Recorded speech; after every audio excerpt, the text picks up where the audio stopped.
Hello दोस्तों, study with अनु में मैं अनु आपका स्वागत करती हूँ। कैसे हैं आप सब? आई होप आप सब स्वस्थ होंगे, मस्त होंगे और अपनी पढ़ाई लिखाई में व्यस्त होंगे। तो चलिए कर लेते हैं आज अपना 4 नंबर वाला ये पेपर। तो कल हमने 3 पेपर लगाए थे और मैंने आपसे कहा था कि आप कमेंट बॉक्स में मुझे कमेंट करके ज़रूर बताइएगा कि आपको कितने मिनट्स का ये वीडियो चाहिए। तो अगर आप ज़्यादा पेपर चाहते हैं तो मैं इसका टाइमिंग बढ़ा दूँगी, नहीं तो फिर आधे घंटे का ही आपका रहेगा और आधे घंटे में हम जितने पेपर कर पाएंगे उतने कर लेंगे। वैसे मैं बहुत फास्ट करा रही हूँ ताकि हम ज़्यादा से ज़्यादा अपने पेपर्स कर सकें। ठीक है, तो चलिए आज हमने कल यहीं पे फिनिश किया था, तो ये वाला पेपर हमें करना था चौथा। ये आपका कल हमने 2 पेपर लगा लिए थे, 3 पेपर। तो फर्स्ट सेकंड मीटिंग के 2 पेपर हो चुके थे 2021 के, और उसके बाद ये आपका एक पेपर फर्स्ट मीटिंग का और हो गया था और ये सेकेंड शिफ्ट का पेपर है। ठीक है, तो उच्चतर शिक्षा सेवा 6 नागर असिस्टेंट प्रोफेसर परीक्षा 2021 का आपका समान अध्ययन का ये पेपर है। तो चलिए लगा लेते हैं। मैं इसमें डिस्क्रिप्शन नहीं पढ़ती हूँ, उसी का डिस्क्रिप्शन पढ़ती हूँ जो मुझे लगता है कि हमारे एग्जाम के पर्पज़ से हमारे लिए इस समय इंपॉर्टेंट है, तो इसलिए उसका डिस्क्रिप्शन पढ़ लेती हूँ। बाकी सबका डिस्क्रिप्शन मैं नहीं पढ़ रही हूँ। ठीक है, तो चलिए स्टार्ट करते हैं। स्टार्ट करने से पहले अगर आप मेरे चैनल यानी स्टडी विद अनु में नए हैं तो स्टडी विद अनु को सब्सक्राइब कर लीजिए और बेल आइकन को कर लीजिए प्रेस, ताकि मेरे द्वारा जितना भी कंटेंट प्रोवाइड कराया जा रहा है वो सारा का सारा आपको इजीली मिल सके। ठीक है, तो आज समय नहीं वेस्ट करेंगे, फटाफट से अपना कंप्लीट करेंगे। मैंने सिर्फ अभी तक 1 मिनट 25 सेकंड लिया है आपसे। ठीक है, चलिए शुरू करते हैं। पहला क्वेश्चन है, नासा का नया अंतरिक्ष यान NEA स्काउट का मुख्य मिशन निम्नलिखित में से कौन है? तो ये है पृथ्वी के निकट एक क्षुद्रग्रह में आंकड़ा एकत्र करना। ठीक है, आगे बढ़ते हैं। सेकेंड क्वेश्चन है, पहला उत्तर प्रदेश दिवस निम्नलिखित में से किस वर्ष में आयोजित किया गया था? तो पहला उत्तर प्रदेश दिवस 2018 में आयोजित किया गया था। तो मई 2017 में उत्तर प्रदेश सरकार ने हर साल 24 जनवरी को उत्तर प्रदेश दिवस मनाने की घोषणा करी। तत्पश्चात 24 जनवरी 2018 को प्रथम उत्तर प्रदेश दिवस के रूप में मनाया गया। वस्तुतः 24 जनवरी 1950 को ही यूनाइटेड प्रोविंस के स्थान पर उस राज्य को उत्तर प्रदेश नाम मिला था। ठीक है, इसका डिस्क्रिप्शन इसीलिए पढ़ा क्योंकि ये हमारे लिए इंपॉर्टेंट था। नेक्स्ट है, DRDO के द्वारा विकसित कोविड-19 एंटीबॉडी डिटेक्शन किट का क्या नाम है? तो डिपकोवेन नाम था उस समय। ठीक है, आगे बढ़ते हैं। राज्य और लोकप्रिय खेल की बात करते हैं। तो भैया केरल का लोकप्रिय खेल है एथलेटिक्स। ठीक है, आंध्र प्रदेश का लोकप्रिय खेल है बैडमिंटन, हरियाणा का लोकप्रिय खेल है कुश्ती और उत्तर प्रदेश का लोकप्रिय खेल है कबड्डी। ठीक है, नेक्स्ट क्वेश्चन, तो निम्नलिखित में से किस भारतीय राज्य केंद्र शासित प्रदेश ने एक नई स्कूल बैग नीति शुरू करी है? तो एक नई स्कूल बैग नीति शुरू करी है दिल्ली सरकार ने। दिल्ली सरकार ने राष्ट्रीय शिक्षा नीति के अनुरूप स्कूल बैग का वजन कम करने हेतु स्कूल बैग नीति शुरू की है, जिसका लक्ष्य बच्चों के बैग का भार उनके वजन के 10% से अधिक नहीं होगा। स्कूल बैग नीति हाल ही में NCERT के द्वारा स्कूल बैग नीति 2020 जारी किया गया और इसके पालन हेतु सभी स्कूलों को परिपत्र जारी किया गया है। इसके प्रमुख बिंदु हैं कि इसमें कक्षा 1 से कक्षा 12 के तक के छात्रों के होमवर्क यानी कि गृह कार्य और उनके बैग के वजन से संबंधित दिशा निर्देश शामिल किए गए हैं। नीति के अनुसार कक्षा 1 से कक्षा 10 तक छात्रों के बैग का वजन उस छात्र के वजन के 10% से अधिक नहीं होना चाहिए। कक्षा 2 के छात्रों को कोई होमवर्क यानी कि गृह कार्य नहीं दिया जाएगा। ठीक है, शिक्षण के द्वारा छात्र में आया परिवर्तन परिलक्षित होता है उसके अभिवृत्ति में। आगे बढ़ते हैं। नेक्स्ट है, मनोगत्यात्मक क्षेत्र के शैक्षिक उद्देश्यों के वर्गीकरण को प्रतिपादित किया गया था। तो ब्लूम के द्वारा ये प्रतिपादित किया गया था। ये सब क्वेश्चन हमारे मतलब के नहीं है लेकिन लगा लेते हैं, पेपर में है तो, क्योंकि क्या पता कौन सी वैकेंसी कब आ जाए, है ना। नैक पूर्ण रूप है, फुल फॉर्म क्या है? तो NAC नैक का पूर्ण रूप है national assessment and accreditation council. प्रथम राष्ट्रीय शिक्षा नीति कब घोषित की गई थी? तो प्रथम राष्ट्रीय शिक्षा नीति 24 जुलाई 1968 को घोषित की गई थी। तो कोठारी आयोग 1964-66 की संस्तुति के आधार पर 24 जुलाई 1968 को प्रथम राष्ट्रीय शिक्षा नीति की घोषणा की गई थी। ठीक है, आगे बढ़ते हैं। विश्वविद्यालय अनुदान आयोग का एक ऐसा गत्यात्मक पोर्टल जिसका लक्ष्य विश्वविद्यालय परिसरों में महिलाओं का सशक्तिकरण है को जाना जाता है किस नाम से? UGC केयर, ई-स्टार्ट, स्वयं प्रभा या सक्षम? तो ये जाना जाता है सक्षम नाम से। ठीक है, नेक्स्ट, निम्नलिखित में से कौन संगणक के सॉफ्टवेयर सिस्टम का उदाहरण है? तो संगणक के सॉफ्टवेयर सिस्टम का उदाहरण है विंडोज 98। 1 टेराबाइट मेमोरी समतुल्य होता है। तो 1 टेराबाइट मेमोरी समतुल्य होता है 1024 GB के। नेक्स्ट, संगणक के संदर्भ में कुकीज क्या है? तो संगणक के संदर्भ में कुकीज होता है टेक्स्ट फाइल जो वेब ब्राउजर से प्राप्त सूचना देती है। मोडम प्रसारण के किस कार्य में प्रयुक्त होता है? तो मोडम प्रसारण के असमकालिक और समकालिक में प्रयुक्त होता है। निम्नलिखित में से कौन सा एक ई व्यापार प्लेटफॉर्म द्वारा व्यापार नहीं होता? तो टेलीग्राफ जो है वो ई व्यापार प्लेटफॉर्म के द्वारा व्यापार नहीं होता है। नेक्स्ट है, संयुक्त राष्ट्र द्वारा किस दशक को जैव विविधता दशक घोषित किया गया है? तो 2011 से 2020 को जैव विविधता दशक घोषित किया गया था। निम्नलिखित में से कौन सी खाद्य कवक है? तो खाद्य कवक है आपकी एगेरिकस। एगेरिकस आपकी एक खाद्य कवक है। स्टेनसियास क्या है? तो स्टेनसियास जो है वो अर्जेंटीना के बड़े पशु फार्म है। ठीक है, क्या है? अर्जेंटीना के बड़े पशु फार्म होते हैं। तो भूमि का एक बड़ा भाग निजी भूखंड है और जिसका उपयोग खेती या मवेशी और भेड़ पालने के लिए किया जाता है। दक्षिण अमेरिका में पंपास घास क्षेत्र में इसका विकास हुआ और अर्जेंटीना में स्टेनसियास पशु फार्म बड़े पैमाने पे पाए जाते हैं। नेक्स्ट है, चेरनोबिल त्रासदी निम्न में से किस कारक से संबंधित थी? तो चेरनोबिल जो त्रासदी थी वो आपकी परमाणु संयंत्र की घटना थी। तो 1986 में यूक्रेन के चेरनोबिल परमाणु संयंत्र की घटना दोषपूर्ण रिएक्टर प्रणाली और संयंत्र में कार्यरत कर्मियों की गंभीर चूक का परिणाम थी। संयंत्र में भाप से उत्पन्न विस्फोट और आग के कारण रेडियोधर्मी विकिरण यूरोप के विभिन्न भागों में फैल गया था और चेरनोबिल त्रासदी एक अनोखी और वाणिज्यिक परमाणु ऊर्जा के इतिहास में एकमात्र ऐसी दुर्घटना थी जहाँ विकिरण से संबंधित मौतें हुई थी। नेक्स्ट है, जैव विविधता निम्नलिखित क्षेत्रों में से किसमें अधिक पाई जाती है? तो जैव विविधता आपकी आर्द्र उष्णकटिबंधीय क्षेत्र में ज़्यादा पाई जाएगी। क्यों? क्योंकि वहाँ पे ज़्यादा वर्षा होगी, ज़्यादा और उच्च तापमान के कारण अधिक जैव विविधता वहाँ पर पाई जाएगी। जैसे कि अमेजन बेसिन हो गया, गांगो बेसिन के संवहनी वर्षा वनों में उच्च जैव विविधता पाई जाती है। तो जो काम के क्वेश्चन है उसको मैं डिस्क्राइब कर रही हूँ। ठीक है, किसने कहा कांग्रेस में भी पवित्र एक और वस्तु है और वो है भारतीयों की स्वतंत्रता? तो ये कहा है चित्तरंजन दास ने। ठीक है, चित्तरंजन दास ने कहा था कि कांग्रेस में भी पवित्र एक और वस्तु है कांग्रेस से भी, और वो है भारतीयों की स्वतंत्रता। आगे चलकर चित्तरंजन दास ने 1 जनवरी 1923 को कांग्रेस खिलाफत स्वराज पार्टी का गठन किया था। नेक्स्ट क्वेश्चन है, किसने तत्कालीन स्वराज पार्टी को भारत की सबसे सुसंगठित पार्टी माना है? तो ये माना है बर्केनहेड ने। नेक्स्ट है, निम्न में से कौन कायांत्रित शैल का एक रूप नहीं है? तो कायांत्रित शैल का रूप नहीं है आपका बेसॉल्ट। तो संगमरमर ग्रेफाइट और शिस्ट कायांत्रित शैल के रूप में है, जबकि बेसॉल्ट आग्नेय शैल यानी कि मौलिक चट्टान होती है जो ज्वालामुखी उद्गार के पश्चात तरल लावा के ठंडा होने से बनती है। नेक्स्ट है, महासागरीय जल में लवणता कब घटती है? तो महासागरीय जल में लवणता जो है जब भारी वर्षा होती है तब घटती है। नेक्स्ट, अरावली श्रृंखला किस पर्वत निर्माण काल से संबंधित है? तो अरावली श्रृंखला जो है वो कैलिडोनियन, अरावली पर्वत श्रृंखला कैलिडोनियम पर्वत निर्माण काल से संबंधित है। कैलिडोनियम पर्वतों का निर्माण सिलूरियन, डिवोनियन तथा परमियन युगों में हुआ है।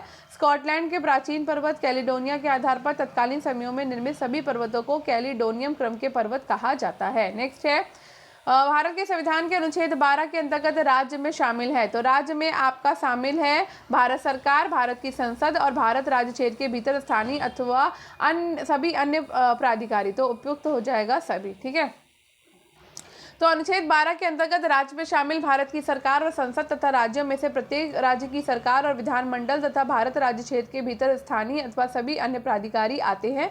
संविधान के भाग 3 में अनुच्छेद 12 में 35 तक मूल अधिकारों का विवरण है और संविधान के भाग 3 को भारत का मैग्ना कार्टा कहा जाता है। भारत के संविधान का अनुच्छेद 48 का संबंधित है। तो 48 का किससे संबंधित है बताओ? बालकों के लिए मुक्त और अनिवार्य शिक्षा से, जीवन स्तर को ऊंचा करने और लोक स्वास्थ्य के सुधार के कर्तव्य से, वन्य तथा वन्य जीवों के संरक्षण से, अंतर्राष्ट्रीय शांति और सुरक्षा को बढ़ावा देने से। बताओ 48 का किससे संबंधित है? 48 का आपका संबंधित है पर्यावरण का संरक्षण और संवर्धन और वन्य तथा वन्य जीवों की रक्षा से संबंधित है और इस अनुच्छेद को 42वें संविधान संशोधन अधिनियम 1976 के द्वारा जोड़ा गया है। ठीक है, संविधान के निम्नलिखित में से किस अनुच्छेद के अंतर्गत वार्षिक बजट प्रस्तुत किया जाता है? तो वार्षिक बजट आपका अनुच्छेद 112 के अंतर्गत प्रस्तुत किया जाता है। तो संविधान के अनुच्छेद 112 के अनुसार प्रत्येक वर्ष राष्ट्रपति संसद के दोनों सदनों के समक्ष वार्षिक वित्तीय विवरण प्रस्तुत करवाता है, जिसे सामान्य भाषा में क्या कहा जाता है? वार्षिक बजट कहा जाता है। ठीक है, और ये एक वित्तीय वर्ष 1 अप्रैल से 31 मार्च में सरकार की अनुमानित प्राप्तियों और व्यय का विवरण है। स्वतंत्र भारत का पहला बजट 1947 में प्रस्तुत किया गया था। नेक्स्ट है, भारत भारत के कानून के किस अनुच्छेद में कार्योत्तर कानूनों के संरक्षण का प्रावधान किया गया है? तो ये किया गया है अनुच्छेद 20(1) में। ठीक है, तो अनुच्छेद 20(1) के अनुसार किसी व्यक्ति को किसी अपराध के लिए तब तक सिद्ध दोष नहीं ठहराया जाएगा जब तक कि उसने ऐसा कार्य करने के समय जो अपराध के रूप में आरोपित है किसी प्रवृत्त विधि का अतिक्रमण न किया हो तथा उस समय अपराध किए जाने के लिए जो शास्ति यानी कि दंड अधिरोपित किया जा सकती थी वो उससे अधिक दंड का भागी नहीं होगा। इसे ही कार्योत्तर कानूनों से संरक्षण कहा जाता है। नेक्स्ट है 1944 में अग्रणी व्यापारी और उद्योगपतियों जे.आर.डी. टाटा, जी.डी. बिरला अन्य ने भारत के आर्थिक विकास हेतु एक योजना प्रस्तावित करी। उस योजना को क्या कहा जाता है? तो उस योजना को बॉम्बे प्लान कहा जाता है। ठीक है, तो बॉम्बे प्लान योजना द्वितीय विश्व युद्ध के दौरान देश के 8 बड़े उद्योगपतियों के द्वारा प्रस्तावित आर्थिक विकास हेतु एक योजना थी और इस योजना में जे.आर.डी. टाटा, घनश्याम दास बिरला, अर्देशीर दलाल, लाला श्रीराम, कस्तूर भाई लालाभाई, अर्देशी दरबश श्राफ, सर पुरुषोत्तम दास, ठाकुर दास और जॉन मथाई शामिल थे। ठीक है, अब हमने वो वाला पेपर सॉल्व कर लिया है। अब हम सॉल्व करेंगे उच्चतर शिक्षा सेवा चयन आयोग असिस्टेंट प्रोफेसर परीक्षा 2021 का, और ये आपकी परीक्षा हुई थी 30 तारीख को, जिसका शिफ्ट 1 का ये पेपर है। तो चलिए शुरू करते हैं। 1 मेगाबाइट बराबर है, तो 1 मेगाबाइट बराबर है आपका 1024 किलोबाइट के। ठीक है, पर्यावरण प्रदूषण के संदर्भ में निम्नलिखित में से कौन सा सही है और नीचे दिए गए कूट से सही उत्तर का चयन कीजिए। जल प्रदूषण, वायु प्रदूषण और ध्वनि प्रदूषण। तो भैया ये तीनों के तीनों प्रदूषण पर्यावरण प्रदूषण से संबंधित है। ठीक है, तो पर्यावरण प्रदूषण को मुख्य रूप से 4 भागों में बांटा गया है, वायु प्रदूषण, जल प्रदूषण, ध्वनि प्रदूषण, मृदा प्रदूषण में, तथा गौण रूप से प्रकाश प्रदूषण, रेडियोधर्मी प्रदूषण आदि में वर्गीकृत किया जाता है। नेक्स्ट है जैविक विविधता के लिए कौन सा अंतर्राष्ट्रीय दिवस है? तो जैविक विविधता दिवस कब मनाया जाता है बताओ? 22 मई को। ठीक है, तो संयुक्त राष्ट्र महासभा के द्वारा 1993 में जैव विविधता के मुद्दों पर समझ और जागरूकता बढ़ाने हेतु 22 मई को अंतर्राष्ट्रीय जैव विविधता दिवस घोषित किया गया। दशक 2021-30 को सॉरी ये नहीं पढ़ेंगे, 2021 से 30 तक को सतत विकास हेतु महासागर विज्ञान दशक और 22 की तन की बहाली पर सतत ये शुरू हो गया। ठीक है, तो 22 मई 2021 को अंतर्राष्ट्रीय जैव विविधता दिवस मनाते हैं हम। चतुर्थ दिवस शब्दावली किन देशों के लिए प्रयुक्त की गई है? चतुर्थ विश्व शब्दावली न्यूनतम विकसित, तो चतुर्थ विश्व शब्दावली जो है न्यूनतम विकसित देशों के लिए प्रयुक्त की गई है। तो विश्व के समस्त मूल निवासियों के निवास क्षेत्रों को चतुर्थ विश्व की संज्ञा दी जाती है और विश्व के वे क्षेत्र जहां प्रवास के उपरांत भी बड़ी संख्या में वहां के मूल निवासी उस क्षेत्र या देश में मौजूद हो ऐसे क्षेत्रों को चतुर्थ विश्व की संज्ञा दी जाती है, जैसे कि अफ्रीका और लैटिन अमेरिका।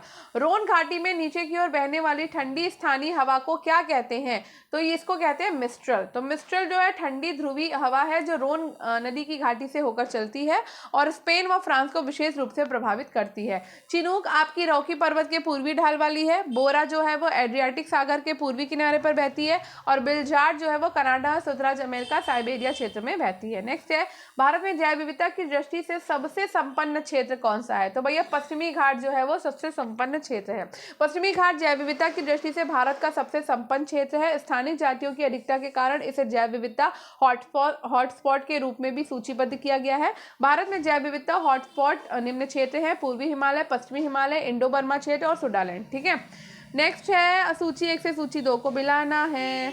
चलो मिलाते हैं। तो विटीकल्चर जो है वो आपका अंगूर की खेती से संबंधित है। वेजिकल्चर में आपकी वृक्षों की खेती होती है। पीसीकल्चर में हम करते हैं मछली पालन और ओलरीकल्चर में हम सब्जियों की खेती करते हैं। ठीक है, आगे बढ़ो। Indian institute of ecology and environment अवस्थित है। तो Indian institute of ecology and environment आपका अवस्थित है नई दिल्ली में। ठीक है, इसकी स्थापना विश्व पर्यावरण दिवस के अवसर पर 5 जून 1980 को हुई थी। नेक्स्ट है निम्न में से कौन सा भारतीय राज्य कर्क रेखा के उत्तर में स्थित है? तो मणिपुर जो है वो कर्क रेखा के उत्तर में है। कर्क रेखा भारत के 8 राज्यों से होकर गुजरती है: गुजरात, राजस्थान, मध्य प्रदेश, छत्तीसगढ़, झारखंड, पश्चिम बंगाल, त्रिपुरा और मिजोरम। ठीक है, निम्नलिखित में से कौन एक राज्य आर्थिक दृष्टि से सबसे ऊपर किंतु लिंगानुपात के आधार पर सबसे नीचे है? तो ये है आपका हरियाणा।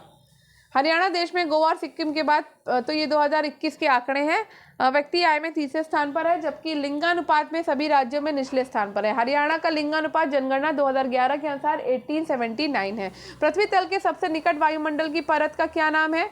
तो ये भैया क्षोभ मंडल है। ठीक है, क्षोभ मंडल वायुमंडल की सबसे निचली परत है जो पृथ्वी तल के सबसे निकट पाई जाती है और ये सतह से 18 किलोमीटर की ऊंचाई तक पाई जाती है। सभी मौसमी गतिविधियां क्षोभ मंडल में घटित होती है और वायुमंडल को 5 परतों में विभाजित किया गया। क्षोभ मंडल, समताप मंडल, मध्य मंडल, आयन मंडल और वायुमंडल। तो क्षोभ मंडल ट्रोपोस्फियर 0 से 18 किलोमीटर तक है। समताप मंडल स्ट्रेटोस्फियर 18 से 50 किलोमीटर तक है। मध्य मंडल मीजोस्फियर है 50 से 80 किलोमीटर तक। आयन मंडल है आयनोस्फियर जो कि 80 से 640 किलोमीटर तक है। और वायुमंडल है एक्सोस्फियर 640 किलोमीटर से ऊपर। ठीक है, आगे बढ़ते हैं। तो भारत सरकार के मंत्रालय के अनुसार कोविड-19 लॉकडाउन के कारण वित्तीय वर्ष 2020-21 के प्रथम तिमाही में भारत की सकल घरेलू उत्पाद में कितनी गिरावट आई थी? तो ये -23.9% की गिरावट आई थी। ठीक है, भारत के किस प्रकार के या बैंक विभेदित बैंक के रूप में स्थापित हैं? तो बताओ कौन कौन से हैं? भुगतान, लघु वित्त बैंक या वाणिज्यिक बैंक? तो भाई ये है आपका भुगतान बैंक और लघु वित्त बैंक। ठीक है, तो ये काम का नहीं है, क्वेश्चन को छोड़ देते हैं। भारत में अब तक कितनी बार वित्तीय आपात स्थिति घोषित की गई है? तो भैया एक भी बार अभी तक वित्तीय आपातकाल नहीं आया और ना ही कभी आए तो ज्यादा अच्छा है। तो ऐसी स्थिति जिसमें भारत का वित्तीय स्थायित्व या साख संकट में हो तो उसे वित्तीय आपात कहते हैं। भारतीय संविधान के अनुच्छेद 360(1) के तहत राष्ट्रपति के द्वारा मंत्रिपरिषद की सलाह पर इसकी घोषणा की जाती है और अभी तक एक भी बार ये लागू नहीं हुआ है। भारतीय संविधान में अन्य 2 आपात संबंधित प्रावधान निम्न है। पहला है राष्ट्रीय आपात जो कि अनुच्छेद 352 में है। दूसरा है राज्यों में आपात जो कि अनुच्छेद 356 में है। ठीक है, आगे बढ़ते हैं। भारत का वन्यजीव संस्थान अवस्थित है। तो भारत का वन्यजीव संस्थान है देहरादून में। तो भारतीय वन्यजीव संस्थान उत्तराखंड राज्य की राजधानी देहरादून में स्थित है और इसकी स्थापना 1982 में हुई थी। ये संस्थान प्रशिक्षण पाठ्यक्रम, अकादमिक कार्यक्रम के अलावा वन्यजीव अनुसंधान और प्रबंधन में सलाह प्रदान करता है। नेक्स्ट क्वेश्चन है, वन धन विकास योजना के अंतर्गत किस राज्य को आदर्श मॉडल राज्य घोषित किया गया है? तो मणिपुर को आदर्श मॉडल राज्य घोषित किया गया वन धन विकास योजना के अंतर्गत। ठीक है, आगे बढ़ते हैं। नेक्स्ट है, प्रवासी भारतीय केंद्र और विदेश सेवा संस्थान का नाम बदलकर किस पूर्व भारतीय केंद्रीय मंत्री के नाम पे रखा गया है? तो ये सुषमा स्वराज के नाम पर रखा गया है। तो केंद्र सरकार ने केंद्रीय विदेश मंत्री सुषमा स्वराज के नाम पर प्रवासी भारतीय केंद्र और विदेश सेवा संस्थान का पुनर्नामकरण किया और अब प्रवासी भारतीय केंद्र को सुषमा स्वराज भवन और विदेशी सेवा संस्थान को Sushma Swaraj institute of foreign service के नाम से जाना जाएगा। नेक्स्ट है, दीपोत्सव 2019 का आयोजन उत्तर प्रदेश के किस जिले में किया गया? तो ये हमारे काम का क्वेश्चन नहीं है, वैसे ये हुआ था अयोध्या में। कब हुआ था? तो 24 से 26 अक्टूबर 2019 को किया गया था। ठीक है, आगे बढ़ते हैं। ये क्वेश्चन नंबर 18 था। ठीक है, चलो नेक्स्ट है, विश्व व्यापार संगठन WTO की पहली महिला महानिदेशक नगोजी ओकोंजो-इवेला किस देश की निवासी हैं? तो वो भैया नाइजीरिया की निवासी हैं। ठीक है, आगे बढ़ते हैं। शैक्षणिक वर्ष 2021-22 में राष्ट्रीय शिक्षा नीति 2020 लागू करने वाला भारत का पहला राज्य कौन सा है? तो भारत का पहला राज्य है कर्नाटक। नेक्स्ट, निम्नांकित में से कौन सा देश क्वाड का सदस्य नहीं है? तो क्वाड का सदस्य दक्षिण कोरिया नहीं है, जापान है, ऑस्ट्रेलिया है और अमेरिका भी है। नेक्स्ट, शिक्षण के कार्यों का वस्तुनिष्ठ मूल्यांकन होता है। काम का क्वेश्चन नहीं है ये। ठीक है, तो शिक्षण के कार्यों का वस्तुनिष्ठ मूल्यांकन फ्लैडर्स इंटरैक्शन एनालिसिस कैटेगरी सिस्टम के द्वारा होता है। ठीक है, आगे नहीं पढ़ेंगे। संकेतों की मदद से आंकड़ों में चित्रमय प्रस्तुति को कहते हैं। तो क्या कहते हैं? चित्र आरेख कहते हैं। ठीक है, आगे बढ़ते हैं। नेक्स्ट है, सबके लिए शिक्षा पर विश्व सम्मेलन 1990 में निम्नलिखित में से किस स्थान पर हुआ था? तो ये हुआ था आपका थाईलैंड में, सबके लिए शिक्षा। नेक्स्ट है, भारत में उच्च शिक्षा को क्षेत्रवार नियंत्रित करने के लिए यूजीसी ने पुणे, हैदराबाद, कोलकाता, भोपाल, गुवाहाटी और बेंगलुरु में 6 केंद्र खोले। वे कब खोले गए थे? तो 1956 में खोले गए थे। अब इसको आगे नहीं पढ़ेंगे भाई। निम्नांकित में से किसमें यादृच्छिकरण नहीं किया जाता है?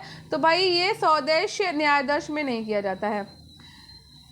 नेक्स्ट है, डिजिटल सिस्टम में सबसे छोटी इकाई क्या होती है? बिट, बाइट, अक्षर यानी कि कैरेक्टर, शब्द या वर्ड? तो बताओ क्या होता है सबसे छोटा? तो सबसे छोटा डिजिटल प्रणाली में प्रयुक्त होने वाली सबसे छोटी इकाई होती है बिट। ठीक है, ये बाइनरी अक्षर का रूप है जो 0 और 1 से के रूप में होता है। ठीक है, इंटरनेशनल शब्दावली में आईपी का क्या अर्थ होता है भाई? तो आईपी होता है इंटरनेट प्रोटोकॉल।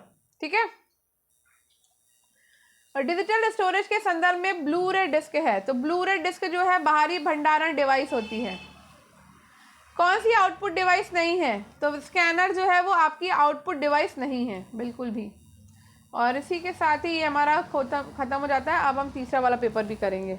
ठीक, तो समय देख ले, समय अभी है, आराम से कर लेते हैं। मैं बहुत फास्ट इसीलिए करा रही हूँ, आपको लग रहा होगा बहुत फास्ट करा रही हैं, पर फास्ट मैं इसीलिए करा रही हूँ कि हम ज़्यादा क्वेश्चन कर सकें। ठीक है, और मुझे कोई वो नहीं है कि नहीं आप मेरे चैनल में एकदम रुक के आराम से एक क्वेश्चन के चारों ऑप्शन धीरे धीरे बोल के, मुझे कोई भी समय वेस्ट नहीं कराना है आप लोगों का। आपका समय बहुत कीमती है, तो इसलिए मुझे कोई भी समय वेस्ट नहीं कराना है आपका। तो इसलिए जो है हम फास्ट करेंगे और जल्दी करेंगे। मुझे कोई वो नहीं है कि आप आराम से मेरा वीडियो देखो, 1-2 घंटे का वीडियो बने, नहीं भैया रहने दो, आधे घंटे का ही सही, बस पढ़ो, ज़्यादा से ज़्यादा क्वेश्चन लगाओ, मैं यही चाहती हूँ, ठीक है।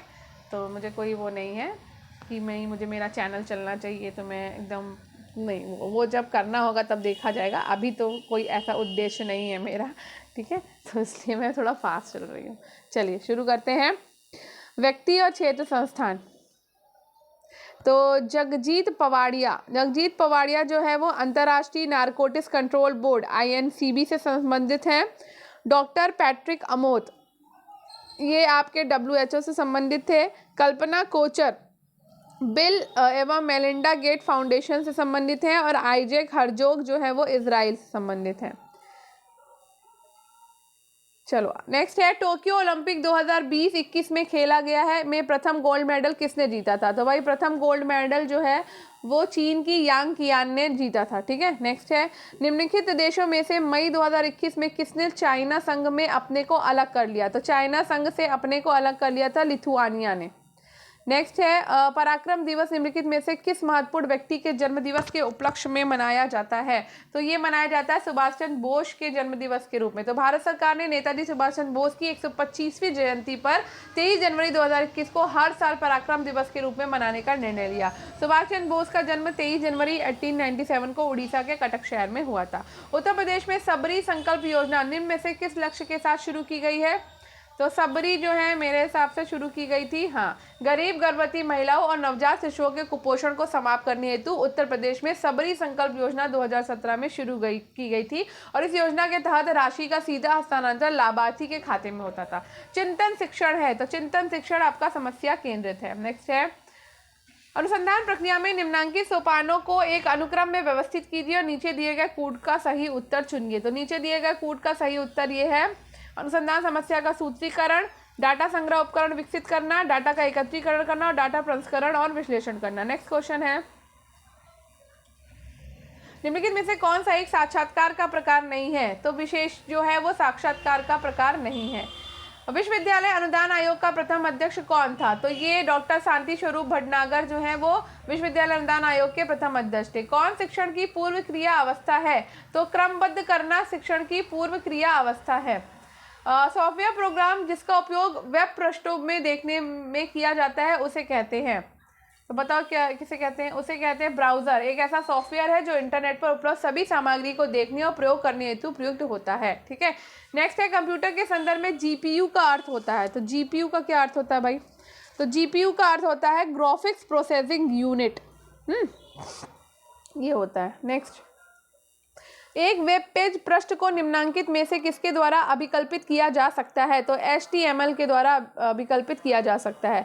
इंटरनेट संचार में कुकी का उपयोग किया जाता है। तो इंटरनेट संचार में कुकी का उपयोग किया जाता है पूरे सत्र के लिए सर्वर की ओर से प्रमाणीकरण जानकारी संग्रहित करने हेतु किया जाता है, ठीक है। निम्नलिखित में से कौन एक पुरस्कार संगणक विज्ञान के क्षेत्र में उल्लेखनीय कार्य करने के लिए प्रदान किया जाता है? तो यह है टूरिंग पुरस्कार।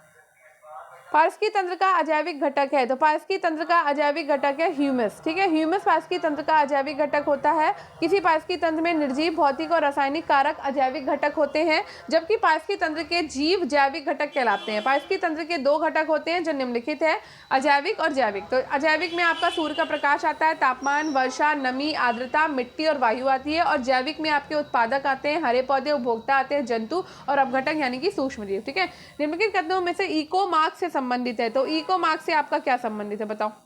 BIS द्वारा दिया गया पर्यावरण के अनुकूल दिया गया उत्पाद, ये योजना 2000 में प्रारंभ की गई थी। तो यहाँ पर जो है इको मार्क उन उत्पादों के लिए BIS द्वारा जारी किया गया एक प्रमाणन चिन्ह है जो पारस्की रूप से सुरक्षित और पर्यावरण के अनुकूल है। इस योजना का संचालन BIS के द्वारा किया जाता है तथा इको मार्क द्वारा निर्धारित मानकों का भी पालन करना होता है। ये पर्यावरण, वन, जलवायु और परिवर्तन मंत्रालय के अंतर्गत है और इसे पहली बार 1991 में जारी किया गया है, ना कि 2000 में, ठीक है।